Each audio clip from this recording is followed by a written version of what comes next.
반갑습니다. 하루하루 소리를 담다 하소담입니다.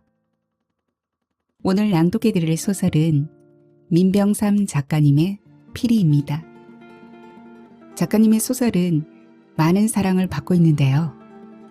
오늘 낭독할 피리도 따뜻한 기운과 감동, 여운 많이 받으실 겁니다. 자, 소설 속으로 들어가 보겠습니다. 구독과 좋아요 그리고 채널 가입은 하소담 사랑입니다. 끝까지 함께 해주세요. 피리, 민병삼 단편소설.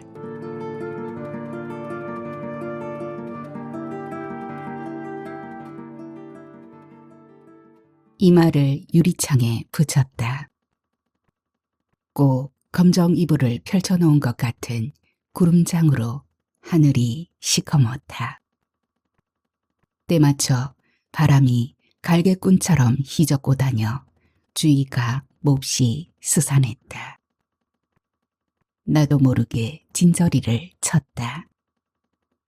건널목 주변을 휘 둘러봤다. 사람이 있을 리 없었다. 간혹 주위를 어슬렁거리던 개도 고양이도 보이지 않았다. 영무실로 돌아와 난로 뚜껑을 열었다. 불꽃이 조금씩 사위는 중이었다. 연탄 갈 시간을 재며 벽시계를 올려봤다. 초침이 근위병처럼 절도 있게 이동했다. 시간이 어느덧 6시로 흐르고 있었다. 책상 서랍에서 피리를 꺼냈다가 도로 넣었다. 빨딱 일어나 역사 밖으로 나갔다.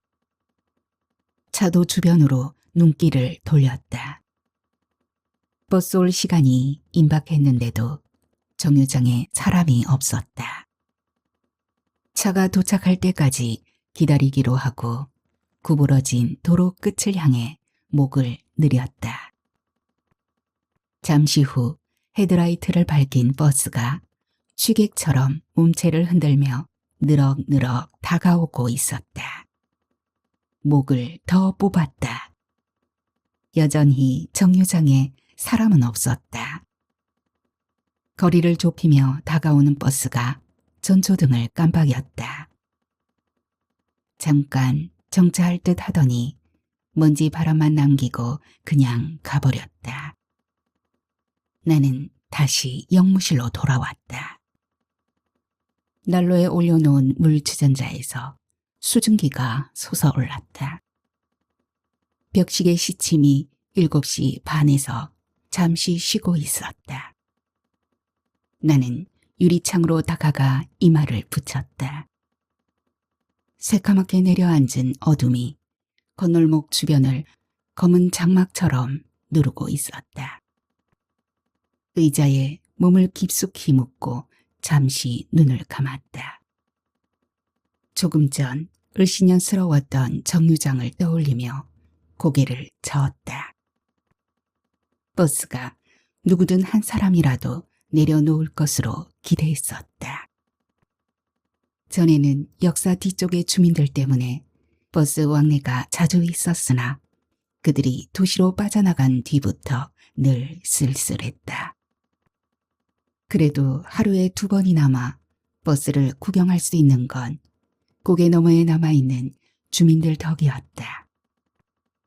그들도 머지않아 마을을 떠날 거라는 소문을 진작에 들었다. 나는 시계를 올려보고 서둘러 연탄을 갈았다. 역사가 마치 해저 깊숙이 가라앉은 것처럼 어둠이 유리창을 새까맣게 도배했다. 아내가 이 어둠에 갇혀 방향을 잃었는지 모른다고 생각하면서도 단정할 생각은 없었다. 플래시를 들고 밖으로 나갔다. 불빛을 건널목 주변에 샅샅이 뿌렸다. 보이는 건 새카만 정막뿐이었다. 길게 뻗은 불빛이 장막 곳곳에 구멍을 만들었다. 그 구멍에서 누구든 나오기를 바랐다. 다시 역 광장으로 나가 플래시를 한 바퀴 돌렸다. 움직이는 건 사방을 둘러싼 어둠의 무리뿐이었다. 아내가 어둠을 찢고 나올지도 몰라 불빛이 깜빡이도록 버튼을 자주 눌렀다. 이런 날씨에 있을 리가 없지. 영무실로 돌아와 새삼스럽게 실내를 휘 둘러봤다. 벽 위쪽에 태극기와 그 밑에 대통령 사진이 붙박이로 걸려 있고 그 옆 벽에 영무원 복무 규정이 먼지를 쓴 채 붙어 있었다. 구암역이 간이역으로 전락한 건 몇 해 전부터였다. 전에는 열차가 승객과 화물을 끊임없이 실어 날랐다. 그러던 중에 산등석 너머에 새로 선로가 증설돼 고속열차 전용이 됐다.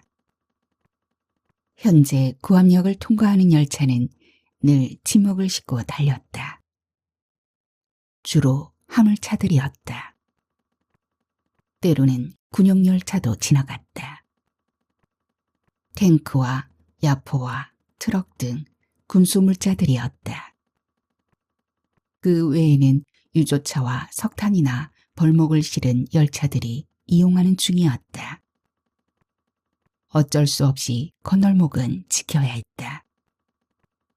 머지않아 여기 폐쇄될 거라는 풍문이 지배적이었다. 나도 그때까지만 남기로 각오가 돼 있었다. 그 시점이 언제가 될지 결정되지 않았을 뿐이다. 내가 철도 공무원에서 정년 퇴직한 게 3년 전이었고 퇴직 전까지 이곳 구암역장으로 있었다. 말이 역장이지 사실 한직 중에 한직이었다. 이런 연고로 역장 보조로 재취업할 수 있었다. 아내가 아니었으면 그럴 필요가 없었다. 퇴직연금만으로도 여유 있게 살 수 있었다. 말은 제 취업이지만 실은 봉사하는 거나 다름이 없었다.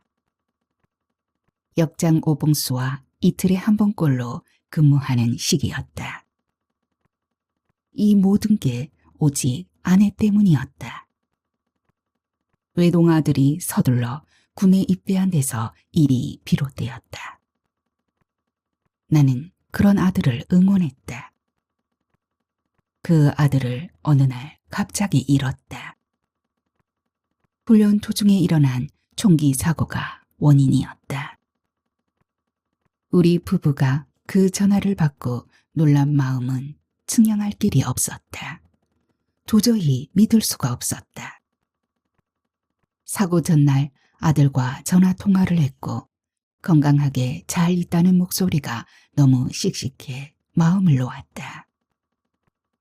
아들이 현충원에 묻히고도 부부가 한 달 넘게 무의식으로 살았다. 머릿속이 텅 비어 어떤 생각도 할 수가 없었다. 자신이 살아있다는 생각조차 할 수 없는 상태에 빠졌다. 그리고 며칠 후 아내가 갑자기 자취를 감췄다. 아내를 특별히 의심할 만한 일도 없었다. 남자가 생겨 바람이 났을 리가 없는 여자였다. 당연히 경찰에 신고했고 경찰이 전국 치매노인 임시보호소에 통보한 상태였다. 경찰이 아내한테 치매 증세가 있는지 물었다. 나는 그런 기미를 한 번도 느낀 적이 없었다. 아직 그럴 나이도 아니었다. 60대 중반 나이에 치매는 당치 않았다. 나는 아내의 근형이 인쇄된 전단지를 만들어 곳곳에 붙이고 거리로 나가 행인들한테도 뿌렸다. 행정안전부에서도 카톡으로 아내의 실종을 알렸다. 아내가 어제도 돌아오지 않아 오늘의 희망을 걸었다. 며칠 전에도 아들이 복무했던 군 부대에 전화했다. 아들이 죽기 3개월 전에 아내와 함께 면회를 갔었다. 내가 부대에 전화하는 건 아내가 최근에 간 적이 있었는지를 확인하는 것뿐이었다. 아내가 부대를 찾아가다가 길을 잃었는지도 모른다. 사실이면 아들을 잊지 못해 찾아갔을 것이다. 당연히 현충원으로 가는 게 옳지만 아들이 거기에 묻혔다는 걸 인정하기 싫었을 것이다. 생때 같은 자식이 죽는다는 건 상상도 못했으니까. 아내가 도중에 잠깐 길을 잃었을 수도 있다. 평소 집에서 살림밖에 모르던 여자라 낯선 곳에서 헤맬 수는 있지만 정신이 온전했으면 주변 사람들에게 길을 물었을 것이다. 오늘도 구암역을 통과하는 열차가 없다는 걸 확인한 나는 서랍에서 피리를 꺼냈다. 내가 불 수 있는 곡은 하나뿐이었다. 그게 동료 꽃밭에서였다. 원래 피리에는 관심도 없었다. 어느 날 아내가 느닷없이 피리 부는 법을 배우라고 성화를 부렸다. 어린 시절 자기 아버지가 피리를 잘 불어 그립다는 게 이유였다.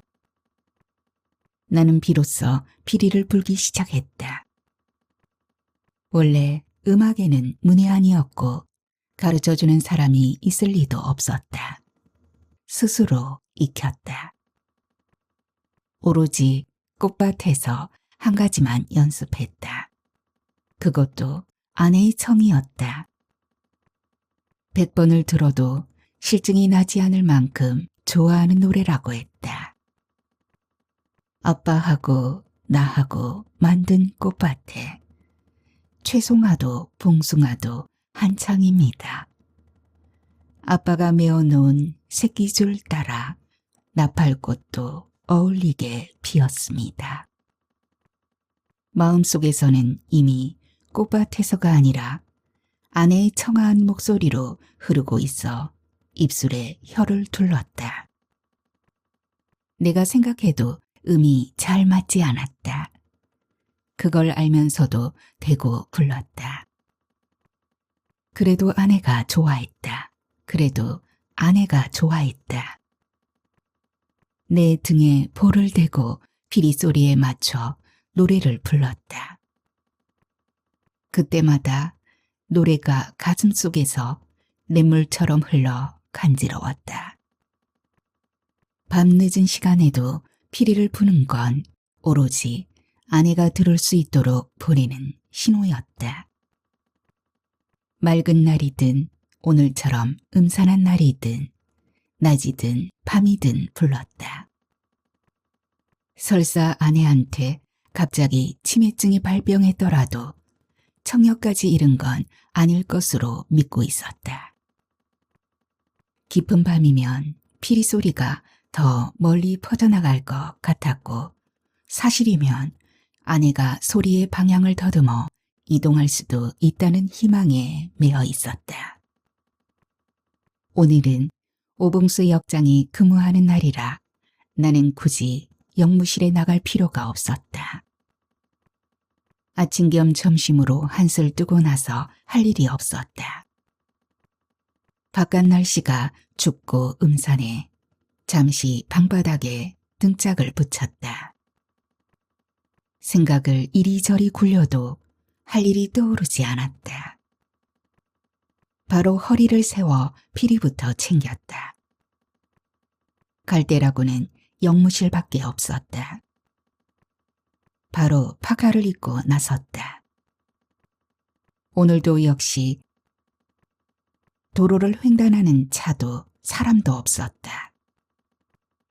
개나 고양이도 보이지 않았다.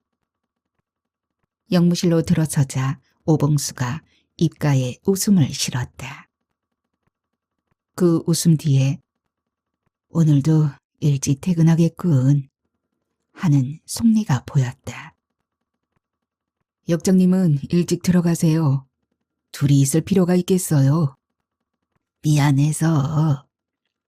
혼자 집에 있는 것도 못할 짓이에요. 하루 이틀도 아니고. 오늘도 짙은 어둠이 역사 주변을 에워쌀 분위기였다. 나머지 풍경은 어젯밤과 다를 게 없을 것이고 벽시계에 갇혀있는 근위병은 늘 씩씩했다. 영무실에 혼자 남은 나는 피리를 뽑아들었다. 마음속에서는 이미 꽃밭 해서가 흘렀다. 피리를 들고 역 광장으로 나갔다. 하늘은 어제처럼 시커먼 구름이 가리고 있었다. 도로도 한산했다.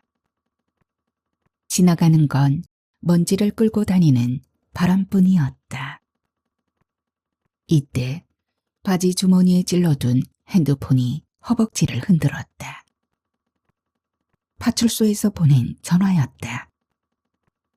나는 핸드폰을 바로 귀에 붙이지 못하고 호흡부터 다독였다. 저쪽에서 대뜸 여기 파출소인데요. 가 튀어나왔다. 긴장이 호흡을 막았다. 이어서 김학수 씨 핸드폰인가요? 가 잡음과 함께 건너왔다. 제가 김학수입니다만. 실종됐다던 이유자 씨는 찾으셨나요? 아직. 여기에 할머니 한 분이 와 계신데 집에 가는 길을 잊으셨답니다. 성함을 물어봐도 대답을 못하세요. 이름도 잊은 게 아닌가 싶어서 연락한 겁니다. 전단지 사진과 얼굴이 다르기는 한데 이분의 모습을 동영상으로 전송할 테니 확인해 보세요. 영상이 자주 흔들리기는 해도 아내는 아니었다. 아내보다 훨씬 늙었고 남루해 보이는 스웨터는 집에서 한 번도 본 적이 없었다. 아내가 집에서 나갈 때 어떤 옷을 입었는지 확인하지는 않았지만 두툼한 외투를 걸쳤을 것이다. 아내가 저토록 꾀지지한 모습을 보여준 적이 없었다. 경찰이 그녀한테 내 얼굴을 보여주며 가족이 아닌지 물었다. 그녀가 잠시 뜸을 들이고는 고개를 끄덕였다. 맞다는 건지 아니라는 건지 반응이 애매했다. 경찰이 가족이 맞아요? 식으로 물었어야 했다. 그걸 가족이 아니냐는 부정적인 화법으로 돌린 게 문제였다. 나는 핸드폰에 떴던 노파의 얼굴만으로도 끔찍했다. 지금쯤 낯선 거리를 헤맬지도 모를 아내도 그런 꼴이면 어쩌나 싶어 눈물이 왈칵 솟았다. 아내가 혹시 다른 파출소에서 생판 모르는 남자와 화상으로 통화하는 건 아닌지 의구심이 들어 무릎을 떨었다. 잠시 후 전화가 또 왔다. 방금 통화한 파출소 번호였다. 내가 전화한 이유를 물었다. 경찰의 반응이 나를 놀라게 했다. 이분 말씀이 김학숙 씨가 남편이라는데 어떡하죠? 내가 자기 남편이래요? 그렇다고 우기네요. 오셔서 만나보시죠. 절대 아닙니다. 내가 아내 얼굴을 기억 못하겠어요. 그리고 내가 근무 중이라 영무실을 비울 수가 없어요. 이거야 원. 그러면 제가 이분을 모시고 역으로 가겠습니다. 내 판단에 노파의 증세가 중증일 것 같았다. 요즘 치매 환자가 증가한다는 TV 뉴스가 떠올랐다. 그 가운데 아내가 포함된 것 같아 자꾸 불안했다. 그로부터 30여 분쯤 지나자 경찰차가 역사 앞에서 섰다. 내가 영무실을 뛰어나갔다. 경찰이 노파와 함께 손님처럼 서 있었다. 내가 다가가자 경찰이 이 할머니가 아까 그분입니다. 하고 슬그머니 노파의 등을 밀었다. 아까 동영상으로 본 그 얼굴에 그 옷차림이었다. 경찰은 나한테 그녀를 떠넘길 준비가 돼 있는 표정이었다. 나도 모르게 몸을 뺐다. 내가 고개를 저으며 아내가 아니라고 못을 박았다. 난감해진 경찰이 솥에 씹은 얼굴로 입을 쩍쩍거렸다. 내가 그들을 영무실로 안내했다. 노파가 난로 앞으로 다가왔다. 불을 쬐는 그녀의 손이 꼭 삭정이 같았다. 붉어지고 구부러진 손 마디마디가 메마른 나뭇가지와 다를 게 없었다. 너무 늙은 얼굴이었다. 주름이 겹쳐 꼭 풀먹인 창호지를 뭉쳐놓은 것처럼 보여 아내와 비교해서는 안 되는 얼굴이었다. 난로에 올려진 주전자에서 김이 솟자 그녀가 물을 달라고 했다. 내가 서둘러 컵을 건넸다. 그녀가 물을 마시는 동안 침묵이 흘렀다. 나는 그녀를 바라보며 갑자기 아내 얼굴로 바뀌는 환영이 아지랑이처럼 피어올랐다. 내가 놀라서 뒷걸음을 쳤다. 경찰이 부인이 아닌 게 확실하냐고 신문하듯이 물었다. 나는 황급히 손사래를 쳤다. 경찰이 난감해진 얼굴로 그녀에게 이분이 남편 맞아요? 하고 물었다. 그녀가 고개를 끄덕였다. 경찰이 남편이 맞다는데요. 하고 승리감에 취한 표정으로 나를 건너봤다. 그 표정에 의심의 확신이 배 있었다. 정말 부인이 아니십니까? 오호, 경찰까지 왜 이래요? 서둘러 지갑에서 사진 한 장을 뽑았다. 2년 전 아내 생일에 우리 부부가 사진관에서 찍은 사진이었다. 경찰이 눈을 부릅떠 사진과 노파의 얼굴을 비교해 보고는 아닌 게 분명한데 하며 구시렁댔다. 안타깝네요. 이분이 어서 가족을 만나야 하는데. 경찰이 그녀를 데리고 나갔다. 나는 그들이 경찰차에 오르는 모습을 지켜봤다. 또 아내의 환영으로 바뀌어 한참 머물렀다. 밤이 깊어가고 있었다. 벽시계 시침이 12 앞에서 멈칫멈칫했다.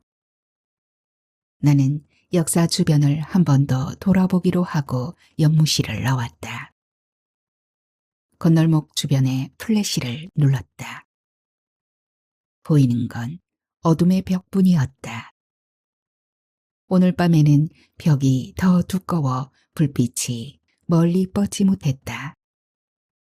나는 역 광장으로 나가 불빛을 사방으로 뿌렸다.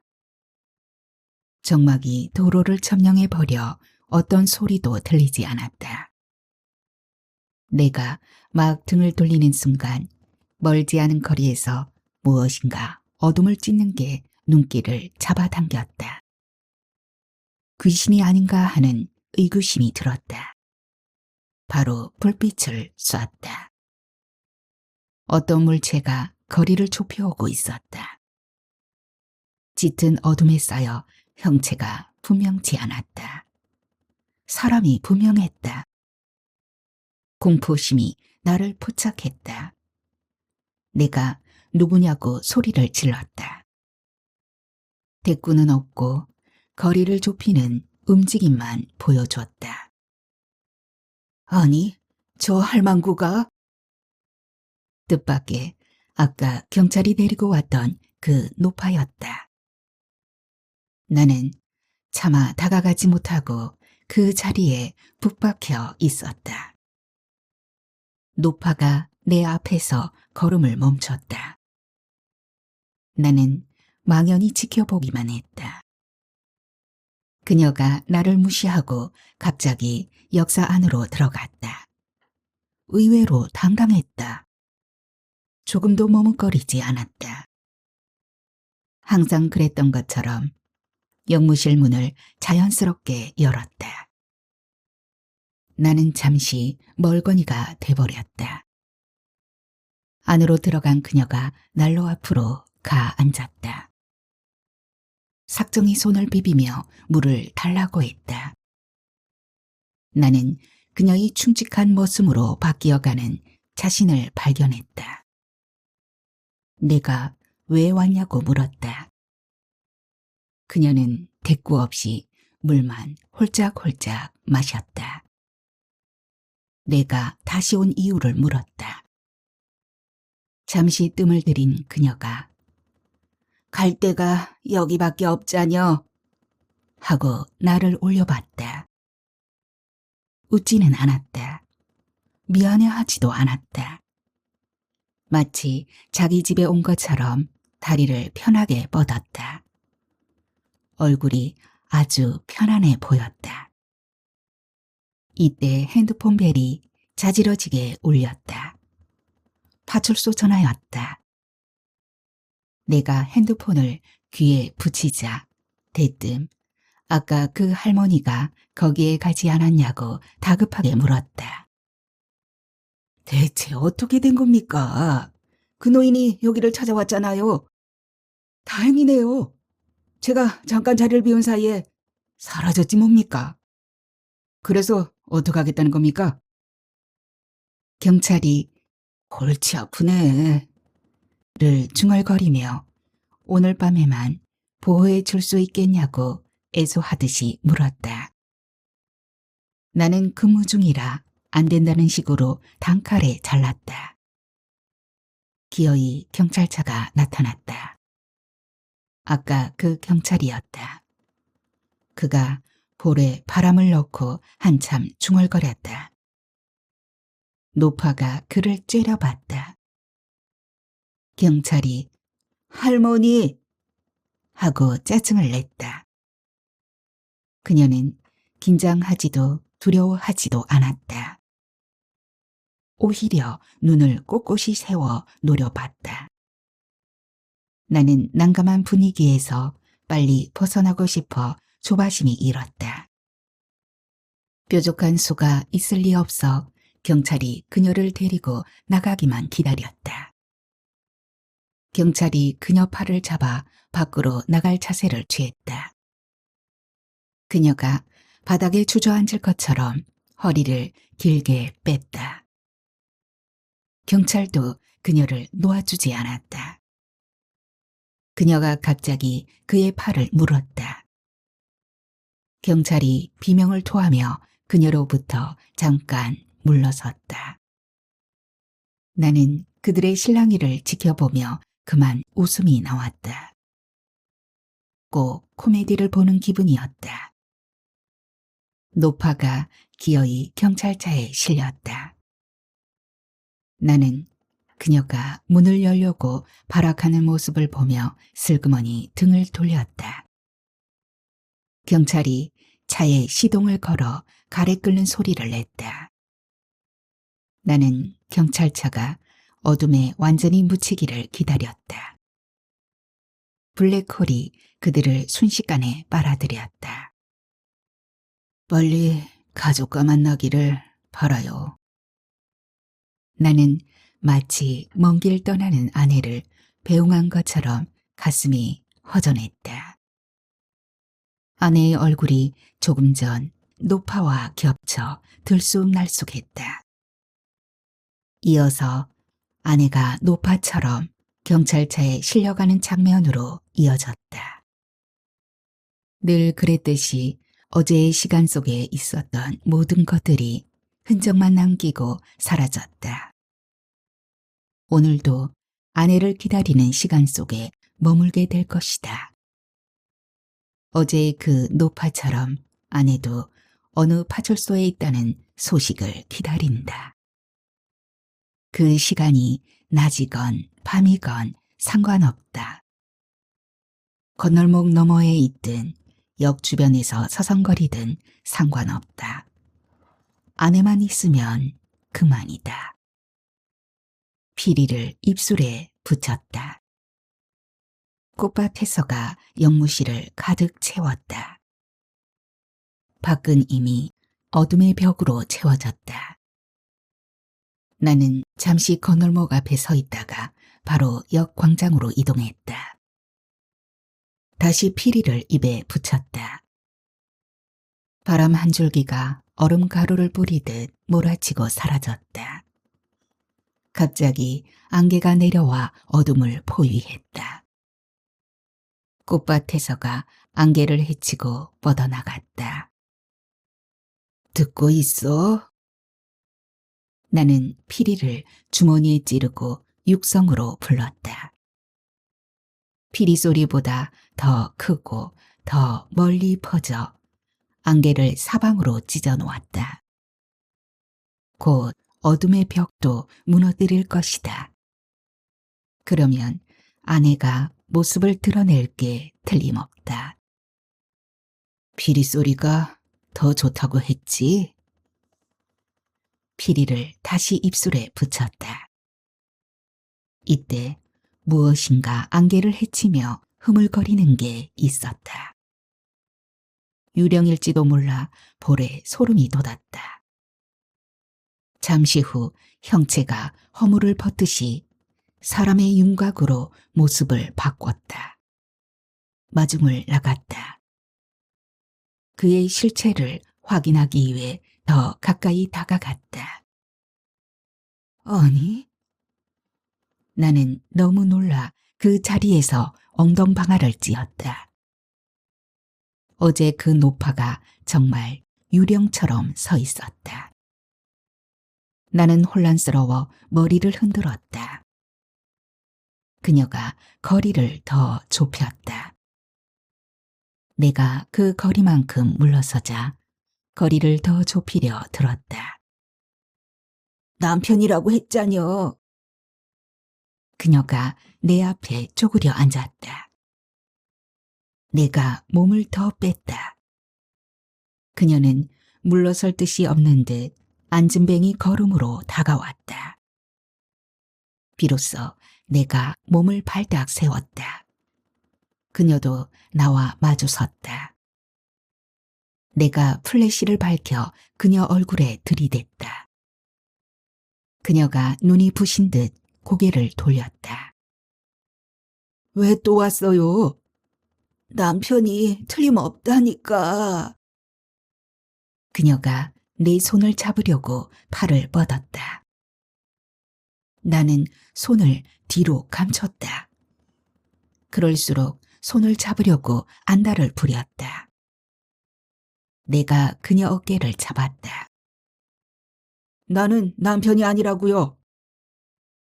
차마 그녀를 밀어내지는 못했다. 그녀가 나를 빤히 올려보며 눈물을 흘렸다. 그러거나 말거나 나는 바로 영무실로 피했다. 그녀가 따라 들어왔다. 나를 무시하기로 작정한 것처럼 난로 앞으로 다가앉았다.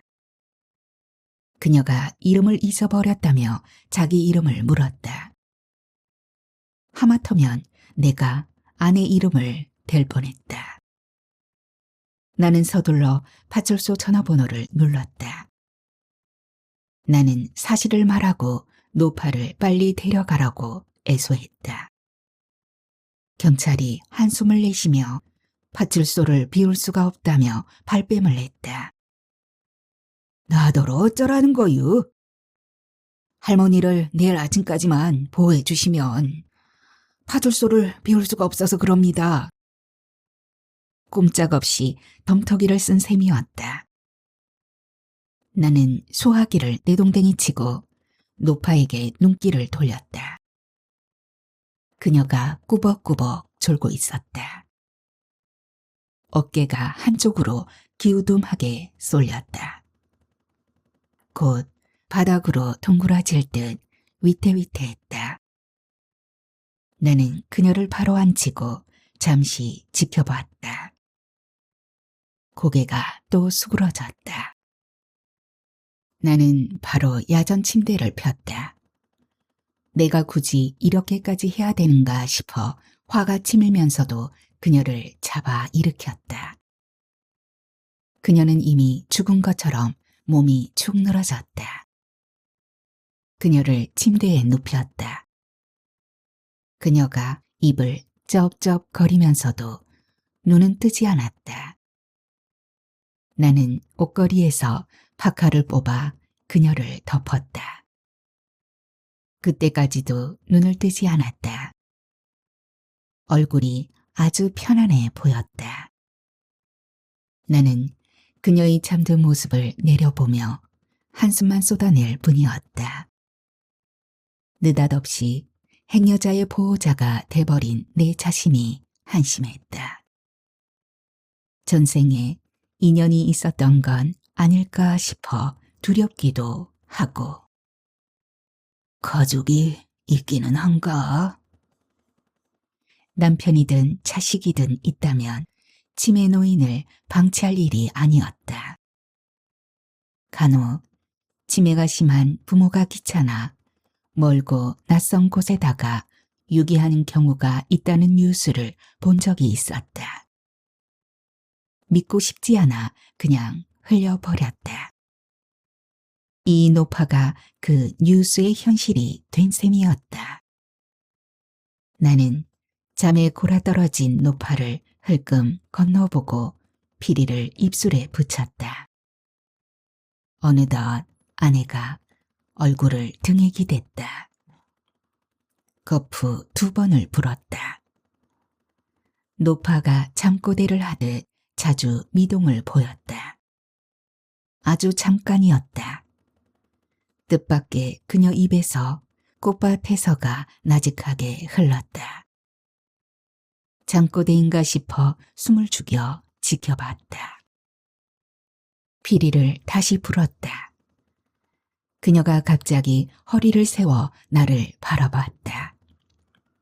고개 맞춰 따라 불렀다. 환청이면서도 달싹달싹하는 그녀의 입은 환영이 아니었다. 내가 피리를 내려놓자 그녀가 더 불어줘 하고는 허리를 눕혔다. 나는 그녀의 충직한 머슴이 되어 시키는 대로 피리를 다시 불었다. 그녀는 2 손을 가슴에 모으고 눈을 지그시 감았다. 그 순간 아내 얼굴이 그녀에게 덮여 생생한 모습으로 바뀌었다. 나는 벌떡 일어나 아내에게 다가갔다. 갑자기 다른 얼굴로 바뀌었다. 아내가 분명했던 얼굴이 다시 노파로 돌아갔다.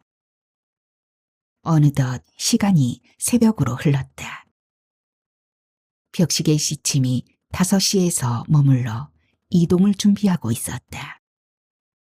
창밖은 여전히 깜깜했다. 나는 잠깐 유리창에 이마를 대고 역 광장을 내다봤다. 움직이는 건 아무것도 없었다. 어둠은 옹벽처럼 꼼짝도 하지 않았다. 내가 등을 돌리는 순간 멀지 않은 곳에서 자동차 전조등이 역사를 향해 거리를 좁혔다. 아침까지만 노파를 보호해 달라던 경찰의 당부가 떠올랐다. 동이 트려면 더 있어야 할 시간이라 조금 의아했다.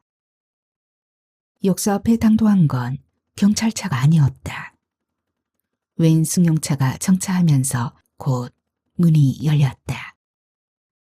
나는 지켜보기만 했다. 차에서 남자 하나와 여자 2이 내렸다.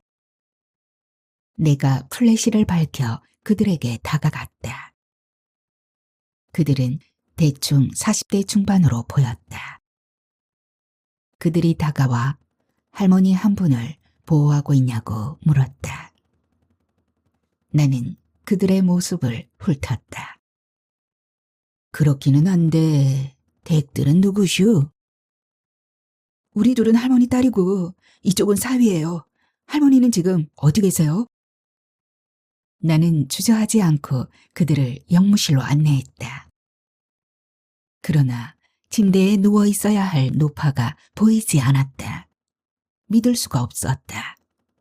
나는 놀라서 침대 밑으로 목을 느렸다. 노파는 없었다. 달리 숨을 만한 데는 더 없었다. 나는 플래시를 켜고 딸들과 함께 건널목 주변을 뒤졌다. 이때 무엇인가 부시럭대는 소리가 들렸다. 물탱크가 있는 쪽이었다. 나는 플래시를 밝히고 고양이 걸음으로 다가갔다. 할머니! 노파가 물탱크 뒤에서 쪼그려 앉아 있었다. 내가 그녀 겨드랑이에 팔을 끼웠다. 그녀가 몸을 비틀며 경찰서에 안 가겠다고 떼를 썼다. 엄마! 엄마! 딸들이 다가와 노파를 끌어안았다. 노파가 경찰서에 안 가겠다며 노파가 경찰서에 안 가겠다며 그들에게서 벗어나려고 허리를 길게 뽑았다. 노파를 데리고 다시 영무실로 들어왔다.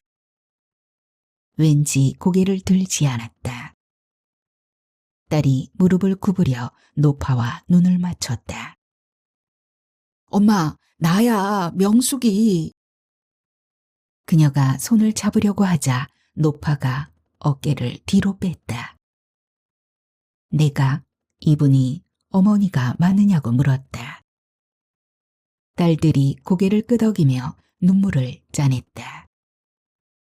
그들이 영무실에서 나가려고 노파를 일으켰다. 그녀가 어깨를 비틀었다.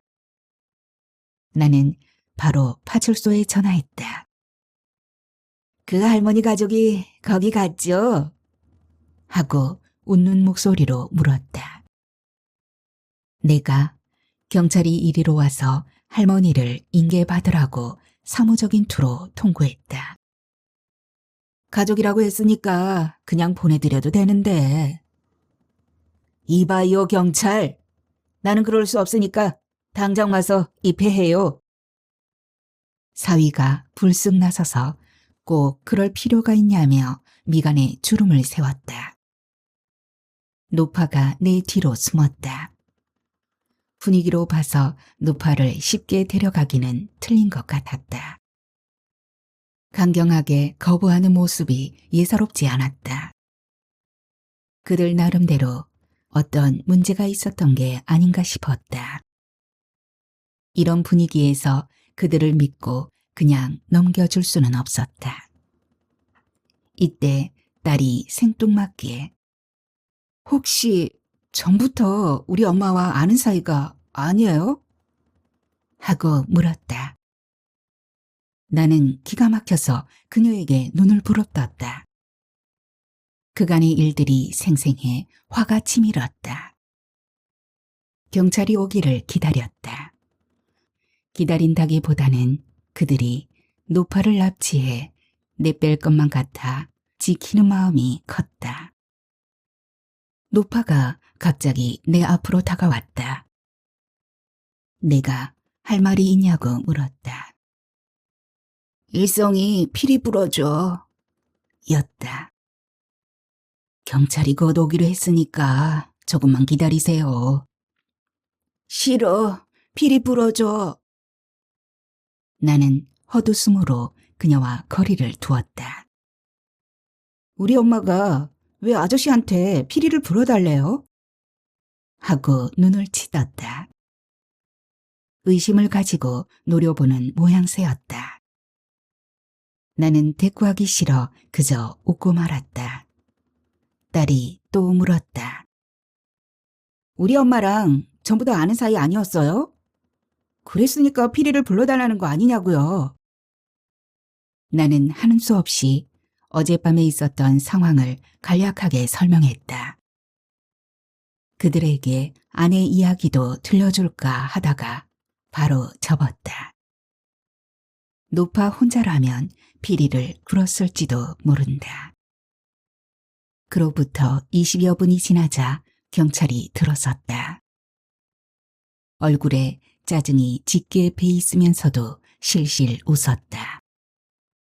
골치 아팠던 사건이 비로소 해결됐다는 안도감 같았다. 노파가 경찰을 보자 또 내 뒤로 숨었다. 경찰이 나한테 서류 하나를 내밀었다. 노파를 인수하는 절차라고 했다. 내 사인이 끝나자 그걸 딸들에게 넘겼다. 그러는 사이에 노파가 슬그머니 영무실 문을 밀었다. 딸이 재빨리 팔을 잡았다. 노파가 허리를 빼 바닥에 주저앉았다. 그들이 몰려나가면서 영무실이 제 모습으로 돌아왔다. 나는 갑자기 허탈해 머릿속이 진공 상태가 되었다.